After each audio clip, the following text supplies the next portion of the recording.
We're back. Morning after.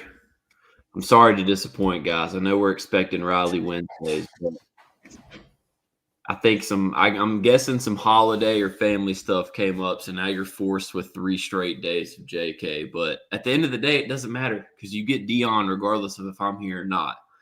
Dion, how was your Tuesday, man? Tuesday was smooth. We got the call from Riley that he won't be in attendance today. I let him know it's okay. We are gonna do a Riley show up counter. I think at some point, 0 for 1 or 1 for 2. Excuse me, 50%. That's pretty good in baseball. So we're not too worried about it. But yeah, no, it was a good Tuesday. I think I am recording the full episode with Cart in a couple hours too. Yeah, see, that's going to be the real peak cinema because we love a full episode when Cart and Dion get full creative liberties on the topics, and I have no clue what Carter's about to come with or what you're about to come with, but it might be special. Yeah, I'm just glad we've moved on past the 3 golf topics days. I'm not. Okay, like that was yeah. Listen, I thought that was more special than we got credit for. I think it was. That was so good. I don't remember when that was. It had to have been when G was on paternity leave, though. That would have. I want to say it was like right before he went on leave, and he had a doctor's appointment or something, so you had to fill in.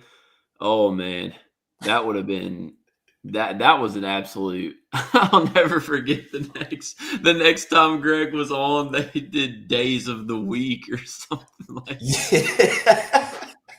That's top tier. That was a top tier sleepers moment. Oh man. But Ulamog said needs some Thanksgiving themed topics. We will definitely leave room for some Thanksgiving talk at the end. We definitely can do some Thanksgiving talk. If I woke up earlier in this hand up moment, that's on me. Didn't wake up till like 10 minutes ago. So if I woke up earlier, I was gonna shotgun a Red Bull out of a shoe to celebrate 30K. Because I did agree to do that. It'll be on the full episode. Is that full episode coming out tomorrow or Friday? Tomorrow. It'll be the only thing on the channel like actually on Thanksgiving. Then everything else will drop Friday, which is pretty fire that you and Cart get to be the standalone Thanksgiving Day entertainment on the Sleepers channel. You think John Rothstein will give a tweet? Dion Cart standalone game? Yeah, that'd be peak. That would be what the people need. That actually might be an elite tweet to promote it for Thanksgiving. Gosh, what a time. But yeah, I mean, a lot of basketball to discuss. I don't know how much good basketball there is to discuss. Yesterday was a big blowout day. Just not many close games. Andy Stump says, I know they're not sexy, but IU was pretty good last night. Yes, Indiana did look good. I think Indiana's really good. I love Darren DeVries. I was really upset when he left. I didn't really know who was on Kansas State until the game started. And that's okay. Shout out PJ Haggerty and then whoever else is on this roster. But I listen, you won by like nearly 20, and I thought Tuck stunk it up. So I think you combine those two things and you have a really good really good team. Yeah, Reed Bailey is admittedly way better. Like, I know he had all the hype, but I was like, not really sold on it against high major competition. But like, Reed Bailey's been incredible, man. Another 21 last night. I mean, they're fun too. I think that's the part about the Indiana thing that, like, we got so used to the boring Woodson teams. Now we actually have an entertaining one. It's like, oh, this is sick. Yeah. I mean, I think I don't know if I said it on here with you or with Riley, but I said I think the best thing that ever happened. No, I said it with Riley. We were during the Notre Dame recap. Best thing that ever happened to Indiana was Jalen Harrison and them not committing. Not only do I think this team is better than they would have been if they got those group of recruits, they also have Darren DeVries instead of Mike Woodson. So, Yeah. N.490 said thoughts on cranberry sauce. I know you're a cranberry sauce guy. Shockingly, I'm not. I do not. I'm not like a big. It's got like a Jello consistency to me, and I'm not a big like Jello consistency guy. Ulamog said Riley not showing up to the Thanksgiving Eve episode was minus 1,000. I know it's like, but we love it. Like at the same time, this is what makes Riley Riley. So like, wouldn't have it any other way. Jonathan Brooks said, when's the UNC recap? I don't know if Greg and Card are recapping UNC and St. Bonaventure, but you will get UNC Michigan State preview today, which will obviously talk a little bit about UNC St. Bonaventure and ECU and Michigan State. So that'll be today. I don't believe the UNC game was on the schedule. Let me double check though. Yeah, I don't think it was, but UNC Michigan State will. But like honestly, Jonathan Brooks, like you got to think about it, like with all the players there, Feast Week stuff. That one's a tough game to get to for us. Yeah, and I mean, speaking of that, we'll start with the game that you and I talked about yesterday. You've had your Houston concerns. We both said like because they kind of play similar, like wouldn't be surprised if Tennessee won because like Houston's not going to be able to punk Tennessee. Right. They were not able to punk Tennessee. Tennessee gets a win. What are your thoughts on that? Like thoughts on like Tennessee or Houston? Like, do you think that was more of a all right, Houston's got problems, or a Tennessee is still pretty freaking good?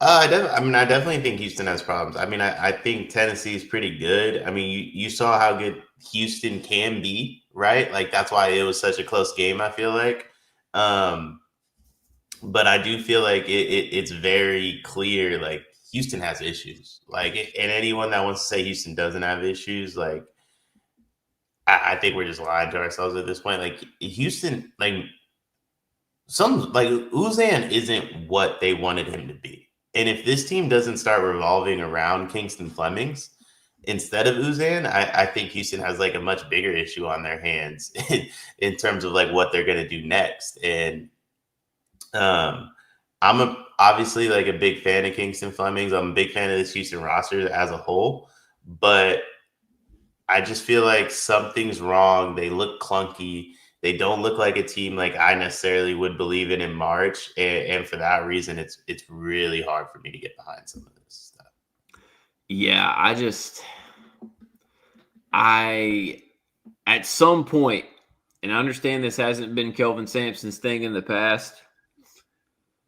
Some point we got to like realize Kingston Flemings is the guard we play through, and we got to realize like Sinak is I know it's two freshmen and that's not what he likes to do, but like Joseph Tugler, all of this talk before the year of he's the best defender in college basketball. And first off, he kind of like got cooked by freaking Jalen Carey, who like, no disrespect, but like that's a mid-major guy who transferred to Tennessee, and he was not scared of JoJo Tugler one bit. Yeah. And he only gives you 7 and 5 on the other. Like, I don't know. It's just that's concerning. I think this is definitely a Kelvin Sampson challenge, but I do think that eventually he'll figure it out because I think Kelvin Sampson's great. But Kingston Flemings is cold, man. When he came down and just hit that 3, no hesitation. I mean, like a freshman to just like not even care and just no fear, shoot that and make it. It's like that was a special performance, and they just really, didn't get much anywhere else. Like I think Houston is in an interesting spot now, but I also think like obviously it wasn't efficient, Jacoby Gillespie is good. For sure. For sure. Like, I mean, that Tennessee team as a whole is really good. We're talking about Jacoby Gillespie. We're talking about Nate Ament. Like this team as a whole is something like you don't really want to have to run into them. And they showed that, like, yeah, Gillespie can, like, go 5 of 16. They're fine. Nate Ament was bad. He was 1 of 8, right? Like, those are your two best players. They combined to go 6 of 24, and you just beat Houston on a neutral. Like, for all the issues I say Houston has, they're still one of the 10 best teams in the country. Like, I just don't think they're, like, I mean, what were they? Preseason number 2, and then they were number 1 after Purdue kind of struggled out the gate or whatever. Like, or they're not that, you know? Like, I don't think they're that, but I still think they're a top 10 team in the country, though. yeah, that's the impressive part. Like, they shot 29% from 3. Like, Amick really couldn't get anything going. They still win. Like, that was exactly what I would expect out of a Tennessee-Houston game. Really good, really close, but also a little bit ugly because it's two teams that just want to be in a rock fight. And it was a fun time. Now, the games that were not a fun time, which Michigan and Gonzaga will be meeting, they both absolutely decimated their opponents. So that game is going to be peak. But Michigan and Auburn, Tominator, this is actually a perfect segue, said, y'all see the podcast with Pettiford and Cadeau? I actually just saw that before we recorded this. Pettiford was... What was the podcast? I don't know what podcast they were on, but Todd Pettiford literally was, yeah, we played Michigan State and Michigan last year, beat both their asses. Like, we killed Big Ten teams. We're going to do the same to y'all this year. And Elliot Cadeau was just like, that was last year, though. And then Auburn gets 30 balled. God, what? So this was like preseason? I'm guessing it was preseason or right before Players Era, maybe. But, dude, Tahad was talking crazy. He was literally like, yeah, we killed Michigan State and Michigan last year, yada, yada, yada. Am I wrong for saying, like, Cadeau was thinking about going to Auburn if Tahad went to the NBA, right? I'm not sure, honestly, but it wouldn't shock me. It makes sense. I think Auburn and Michigan were the last two for Elliott. I think. But, like, I just can't. He literally was like, it doesn't matter. We killed Big Ten teams. Look at what we did to them last year. And then they got beat by 30. Yeah, I mean, I don't know. Tahad Pettiford is just, like, different dude, man. I don't know. I don't see it with Tahad. I didn't last year. I don't this year. To me, he's not a lead guard. What Drake say? Bench players talking like starters. Yeah, like, there was never a moment in time where Auburn had a chance to win that game, ever. Like, I think the closest I remember them getting was after Michigan got up 18-6. I think they went on like a little mini 6-0 run or something. And then from there, Michigan was just up 30 the entire game. And then, oh man, if you're not following Greg on Twitter right now, the Michigan bit is something else. Greg, everything G does is special, but at the moment, his Twitter is just otherworldly at the moment. I don't understand how the Players Era works, but Michigan plays Gonzaga tonight. Those are the two best teams in the tournament. Yeah, and unfortunately, like, I think they got lucky. Which, I mean, not really. If they're the best two teams, they both had the best point differentials. Like, I think Gonzaga had to win by 14 or 13 to be in the championship, and they won by 39. Oh, wait, that's the championship? Oh, yeah. That's for, like, the third place game, or I guess the first consolation, is Tennessee and Kansas. So Iowa State went 2-0. It doesn't even get to play for third place. Oh, I'm good with that then. I thought Gonzaga and Michigan play for, like, the ability to be in the championship. No, that is the first place game. Then it's Tennessee and Kansas. which if with Darren Peterson not playing, which does suck because Peterson versus Ament would have been fun. I wish it was Iowa State versus Tennessee, but like Iowa State didn't win by enough points. Not Kansas's fault. I think I'm good. Oh yeah. I mean, I would have liked Iowa State, Tennessee. That would have been fun. But like, as long as we got Gonzaga, Michigan, so I'm good. Yeah, that's the only game. And God, that game is going to be something else. Like, I mean, you've got two teams who's like Gonzaga's obviously Michigan's front court, I'd say is better, but Gonzaga, like they can hang. And then defensively, watching the chess match between Few and Dusty is going to be something else. John Slate said, "Yo, Dion, did you watch the UNC games? If so, at this point, where do you think their front court ranks for you personally?" High. High, I'd say. Like, if I had to guess, or not guess, if I had to off the top of my head, I'd say they're top 10 in the country. I don't quite think they're better than Duke. I don't think they're better than Michigan, front court wise. I think I like Kansas a little bit more than North Carolina. I like everything else North Carolina has way more than Kansas for what it's worth. But that Kansas front court is really good. Tech, obviously. But I think they're right in that mix. And honestly, at the moment, how can you say Carolina's not the second best team in the ACC too? Yeah, I mean, we knew like I think everyone knew that VSAR had the potential because it flashed at Arizona last year, but what he's given offensively has been insane. Like he can stretch the floor. He's a good defender, good shot blocker. Like it's just something they did not have at all last year. Like they went from playing either 6'8" centers or Jalen Washington to Henry VSAR. Like the upgrade is genuinely insane. Cutting up sports. Glad producer JK was able to fly back from Cabo in time for the show. Aren't we all? I wish I had go to Cabo for Thanksgiving money. I really do. JK's on. We'll see how many vacations JK does in 2026. I think there's a world. I think there's a world JK doesn't do vacations in 2026 because he's an on-camera guy now.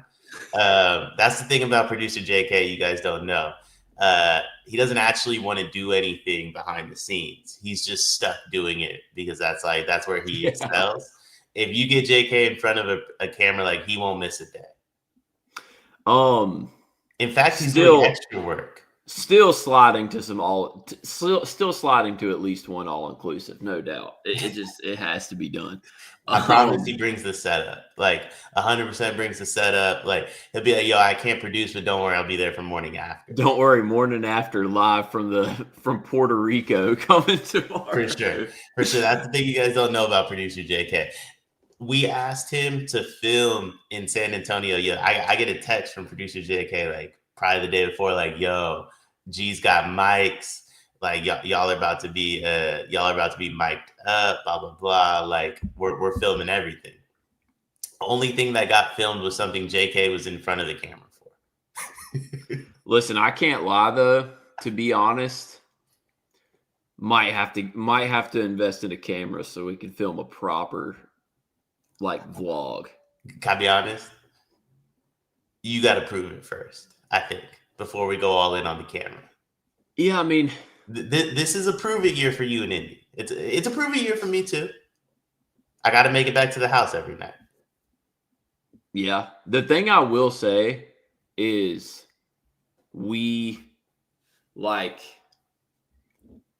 I will tell you, whenever we're there, if we're vlogging, I'm making everyone stay in the crib with me at night instead of going out while I edit it.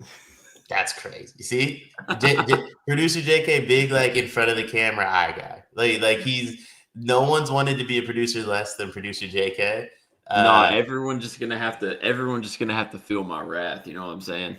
Yeah, his wrath of having to do work. Yeah, but see, like, all right, but now you tell me if you're filming a bunch of vlog content and then it's like 11 o'clock and you got to edit the vlog content and get it up on the channel. And then I'm like, hey, man, we're going to the bar. And I'm just sitting there chilling.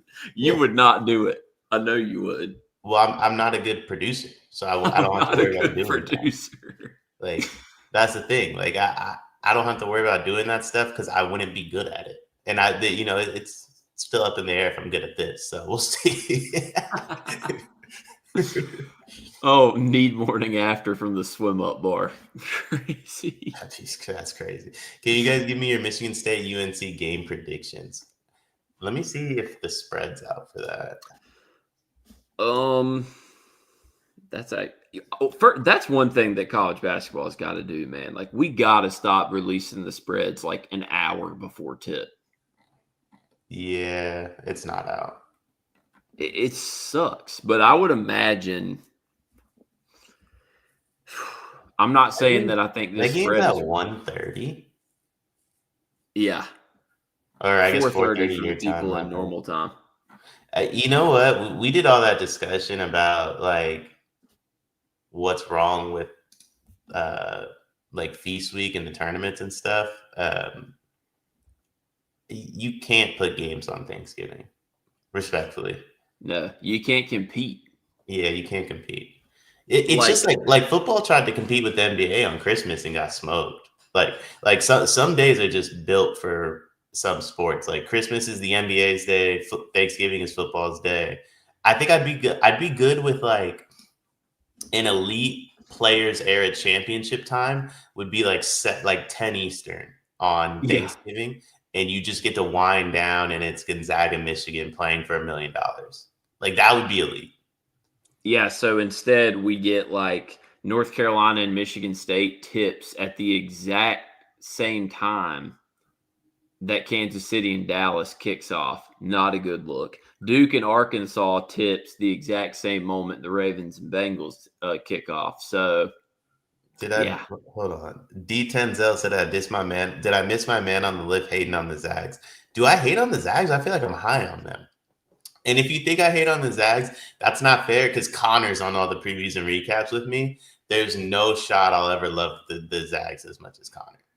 But like I Also, feel like for an objective person, or kind of objective, like I like the Zags a lot. you pick and choose your objectivity Yeah, for sure. for sure, pick and choose. I hit my spots. But I'll tell you what, like I can't. And then no shot, I'm going to be as objective as Connor. That's not fair. Yeah. To try to answer that initial question, I think Michigan State will probably be favored by like 2.5, or it's like I don't know, probably in the 2.5, 3.5 range. But I don't know. I mean, on Andre Stale said Michigan State is going to run UNC. Michigan State could win the game, but I do not think either one of these teams is going to run the other team. I think it's going to be a good game. If one team were to win in blowout fashion, I think it's North Carolina. I'll say Yeah, that. I agree with that. I think If it's more Michigan State likely. wins, it's probably ugly and close. Yeah, I think it's more likely Michigan State wins this game ugly by like 6 or 7 points. But like, if one team was going to win by double digits, I think North Carolina has more of the dudes to do it. Yeah, it's going to be interesting because if the whole Michigan State shooting 50% thing stands pat, then it's going to be a long. I literally texted Carter yesterday and I was like, I'm going to need y'all to stop being the best shooting team in the country. And he responded, don't worry, it's a fluke. What, the shooting? Yeah. It's been fluky for a month now. Then I need it to be on the bad side of the fluke instead of the good where's the side. game at? Fort Myers, also biggest logo I've ever seen on a court. I mean, genuinely, the logo's Where's touching what state is that in? Florida. No, okay. It's where they do like a lot of the spring training for the MLB. Got it. So on Thanksgiving during Feast Week, we're complaining about the players there being played in Vegas, but North Carolina and Michigan State said, let's go play a game at a spring training facility during Thanksgiving kickoff. But the players there in Vegas is the problem. We've lost control of the plot, I think. Insane. Andre, I do agree with that. It does come. There is the one major advantage, and that is that Tom Izzo is about 20 days ahead of Hubert Davis in terms of coaching. Does it come down to coaching in college? I don't know. I don't know if I agree that it comes down to it, but I definitely agree that if the biggest advantage probably on either side is either Caleb Wilson best player or Tom Izzo miles and miles the best coach in this game. I think it does come down to coaching in college for what it's worth, Andre. But what I will say is I think we're venturing away from that. I think we're venturing into a zone where it comes down to who puts the best rosters together, much like the NBA. What's the name of the Thunder coach? Oh, Mark Daignault. Stinks. But they're like the best roster maybe in the history of basketball. So like, what does it matter? You know? And I think as we get into this NIL era, you're going to see a lot of coaches that like don't actually have any idea what they're doing, but their university spends a lot of money on like really good players. Which is why this era isn't college basketball anymore. Yeah, I can understand that if you feel that way. I think it's like semi-pro sounds rude, but like that's kind of what it is. It's not amateur basketball anymore. But semi-pro certainly sounds rude, especially when you have legit pros playing in college. Yeah, it's almost like we got to start, which this also sounds rude, but it's like instead of it being its own entity now, it's almost like it's like a minor league almost. It feels it's like AAA. It feels like the G League. It's crazy. Really like it's interesting. It's definitely a new era. But yeah, the talent and the shot making is also at an all-time high, so I'm not going to complain.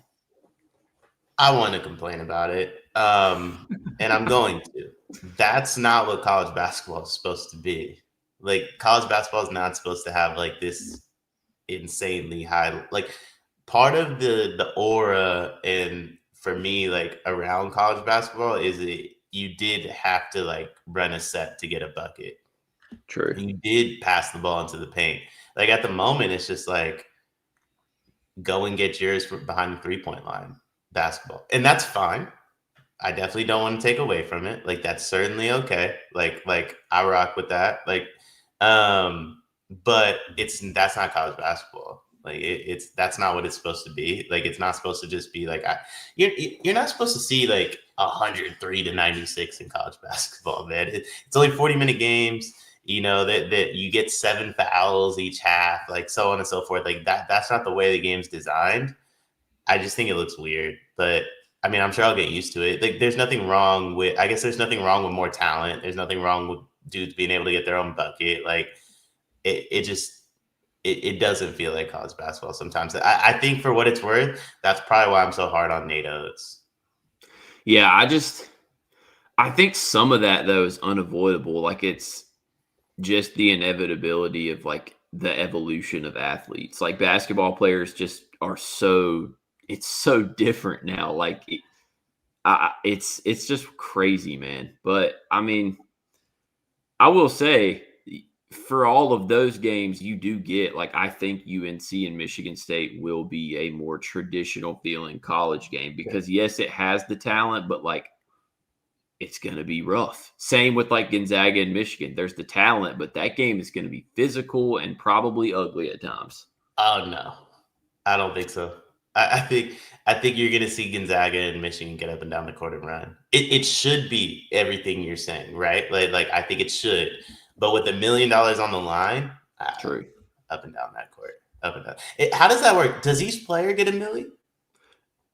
I think it's a group millie that like goes into their NIL fund. So in other words, I guess they're splitting it.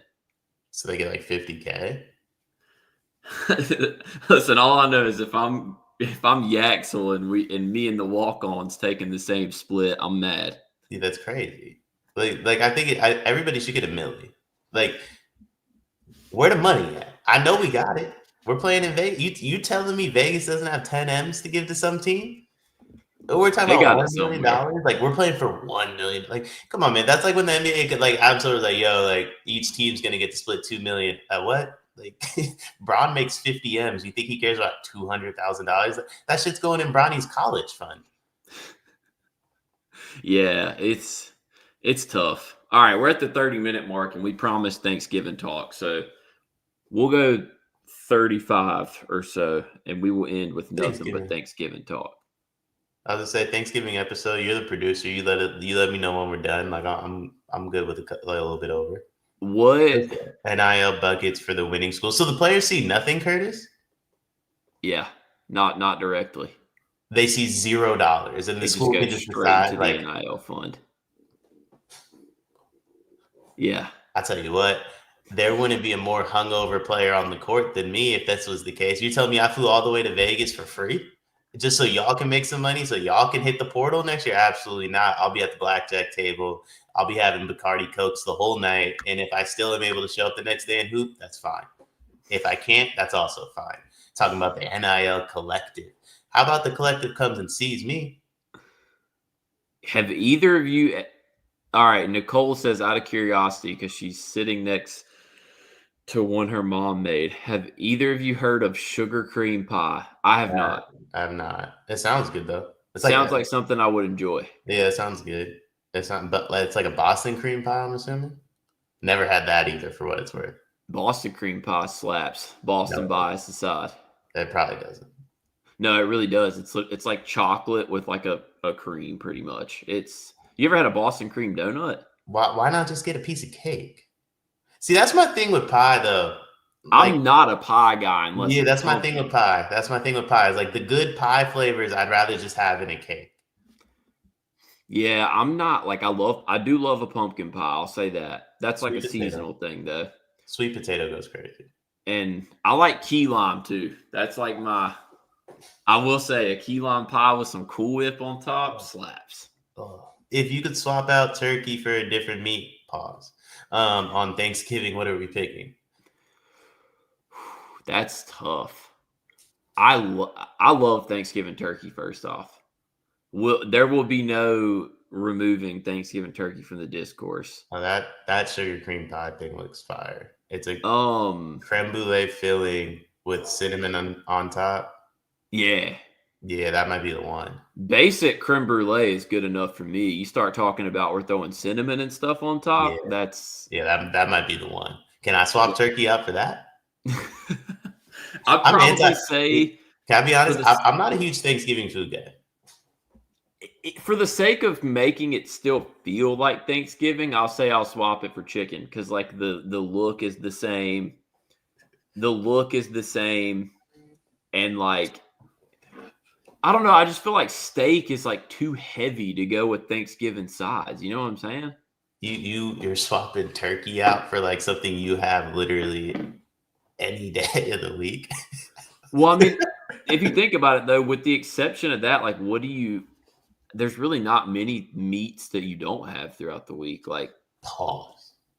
Yeah, that's a big pause. But like crazy. You're either having ground beef of some sort, whether it's like a steak or whatever, it's beef, or you're having chicken. Turkey's like the only. I think he said turkey is cheeks. You can swap it out for anything you want. I think I would swap it out for steak or ribs, to be honest with you. But I'll be honest with you. Like Curtis just asked what time Thanksgiving meals are. I think that's my issue. My family doesn't get Thanksgiving ready until like 6. And like I'd much rather like do like I've seen it like in the South because I got a ton of family in the South. Like you're eating your first Thanksgiving meal like noon or 1.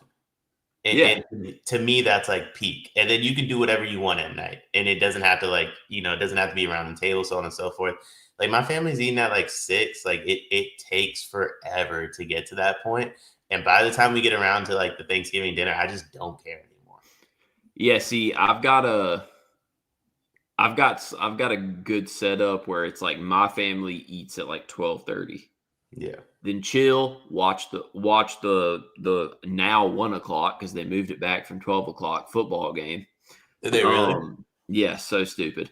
And then leave there, go to my girl's family's house, eat there at like 435. So we're getting like the nice 2 plates. It's a perfect combo. Y'all have been together long enough to do that multiple times? Oh, last year was the first like time we did it, but like back to back. You know what I'm saying? I'm not trying to be disrespectful. You said that like this was like the 10th year in a row you've done that. Hey man, sometimes it feels like it.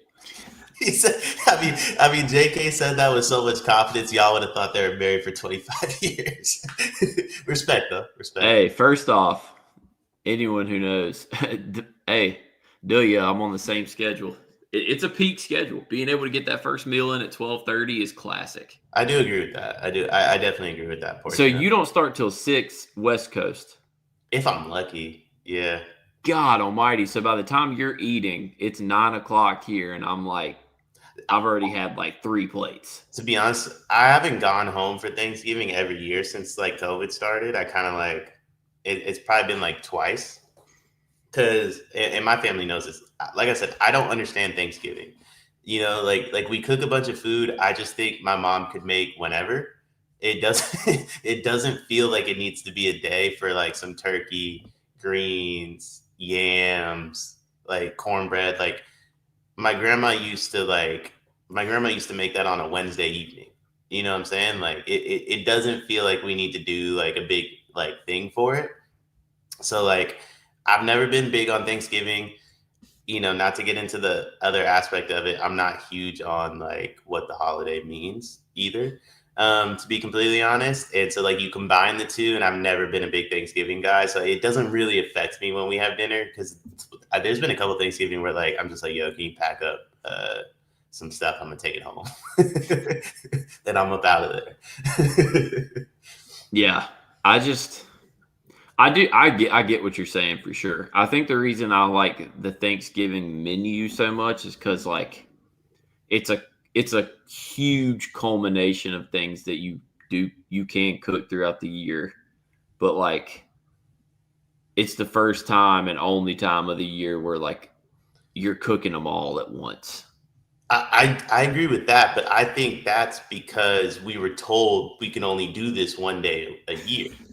And like Just start normalize like a yeah, June Thanksgiving. yeah, Where just what's wrong with like turkey and yams and collard greens and like gravy and cranberry sauce on a Saturday in March? There's nothing wrong with that. Like we've decided we can only do this one day a year, and that's my issue with it. Like we could just do this whenever we want. It's not like we're making anything out of the ordinary. I feel that. Thanksgiving Elite Sports Day though, that is true. Also, I want to say this for all the like cook your turkey people out there, like because there's a lot of people that like to cook turkey, blah blah blah. I've done it once, um, and yeah, they don't make mac and cheese, Greg That's Garden. crazy. That's crazy. Like that's If you crazy. walk into a place and the mac and cheese doesn't have the nice like crust, Yeah, if it doesn't, just walk out. you gotta go. Yeah, that's crazy. That no mac and cheese is crazy, but yeah, honestly, brother, I don't even think I'd go home for Thanksgiving if I knew mac and cheese. Like every, but anyway, uh, for the people that cook turkey, everyone's like, "Yo, it's exhausting. You gotta do it for like 2 days." Of the 48 hours you're cooking that turkey, 46 of those hours the turkey's spent in an oven where you don't have to do a thing. And, or like if you fry the turkey, it's in a fryer. Like there's so many different ways you can make turkey, but more often than not, you're not doing a thing, right? Like you're just sitting there, or I watch it every year. The turkey goes in the oven, and we like start taking naps and stuff because we know we got like 7 hours until that thing's ready. 7 hours of commercial free turkey. Like it's like I have so many issues with the whole cooking Thanksgiving process. Like I could go on for hours, but what I will say, like we cook for a day to make some like regular food. Cutting up sports said we should be more thankful every day. I'm with Dion. Let's just randomly decide that I'm feeling thankful this week. I agree. Like the whole premise behind Thanksgiving is to be thankful for like what you have. Why do we only do that once a year? Like Very true. Very it's true. Christmas. Like to me, you take the food we make on Thanksgiving like once a year and you place it on Christmas, and I'm having a whole different discussion on this. I honestly wouldn't expect you to have any different take on Thanksgiving, to be honest. Like, It, that would have been the take I would have guessed you would have. the holiday, like, or even I'll do you one better. Place Thanksgiving on Easter. Like, so one of these holidays that just has a little bit more meaning to it, I would say, at least in my opinion. Yeah, no, I get what you mean. I get what you mean. I feel that. All right, we hit the 40-minute mark because the Thanksgiving talk got crazy. But as we always say, videos to produce, job to be done. But I am thankful for everyone in the comments. Thankful for everyone who watches Sleepers content every day. Y'all make stuff like this possible. Sick. It's awesome. Everyone, hope you have a happy holidays. Enjoy your sports. Eat until you can't anymore. Dion, you got any closing messages? Our last episode of the week. I'm gonna say everything I'm thankful for the full episode, but like I do want to say I'm thankful for obviously everybody that watches, G and Cart for the opportunity, you for like helping me out with this show. This has been like the most fun I've had on the channel so far. Just like chopping it up with everybody in chat, like it's super super dope. So I mean I'm thankful for that. Curtis, I do want to say one of my favorite Thanksgivings was me and my buddies golfed in the morning and then we just drank and watched football. Like that was, I mean that was special. I appreciate it, Curtis. Thank you. I gotta figure out what I'm doing for my birthday. Actually, I still don't know. Big weekend for Dion. Yeah, you know what? That also might be why I'm out on Thanksgiving. It always falls on my birthday weekend, so I'm normally like Yeah. do the Thanksgiving stuff and then right into like a birthday celebration. So like it kind of gets overlooked. 2 national holidays in 1 week. Y'all didn't know. But we'll see y'all back Monday. And yeah, hope everyone has a safe weekend.